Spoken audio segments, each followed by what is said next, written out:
Jean-Luc Hiver, bonjour. Bonjour Vincent. Alors vous êtes le directeur de la gestion obligataire à la Française Asset Management.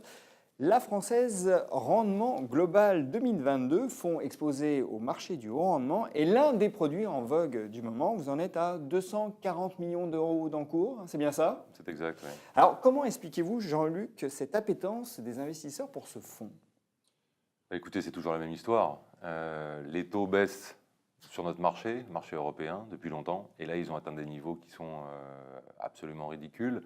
Et puis, on est sur des niveaux de taux bas depuis suffisamment longtemps pour que toutes les alternatives de rendement, les livrets, l'assurance vie, etc., eh bien, disparaissent peu à peu. Et donc, les produits qui sont capables d'offrir des rendements autour de 5 à 6% sont de plus en plus recherchés et donc succès commercial. Donc ça explique le succès, très bien.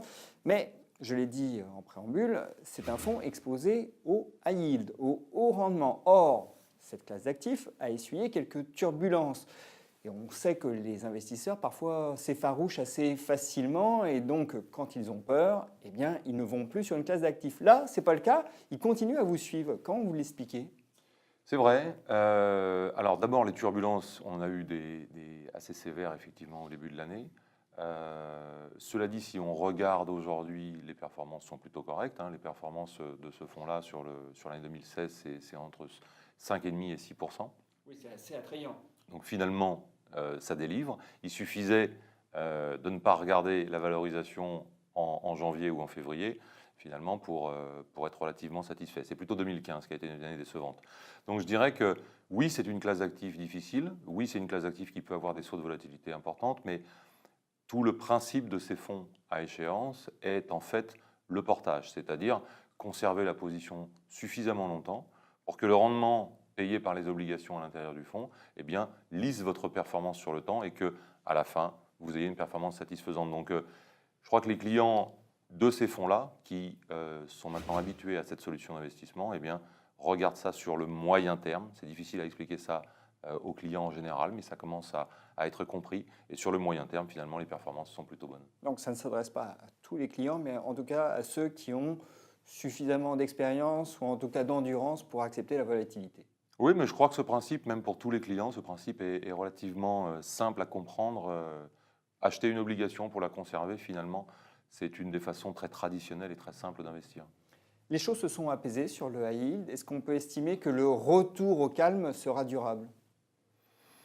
Non, le retour au calme avec de longues périodes sans aucun heurt, c'est difficile d'imaginer ça.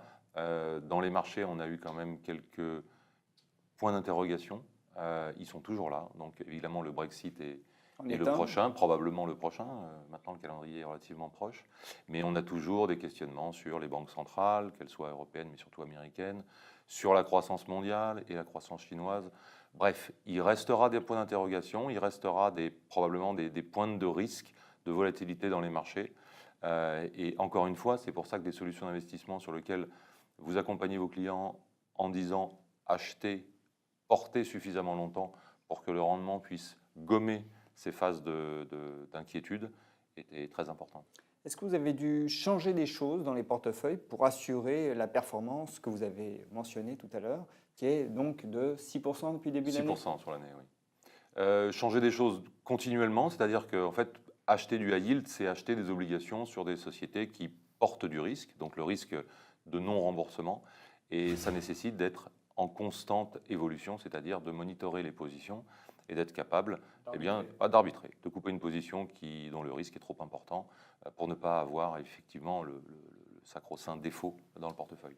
Alors, je vous avais reçu dans une autre émission sur Sikavonen, Jean-Luc, et vous nous disiez que jusqu'à présent, vous touchiez du bois, vous n'aviez connu aucun défaut sur vos obligations. C'est toujours le cas ?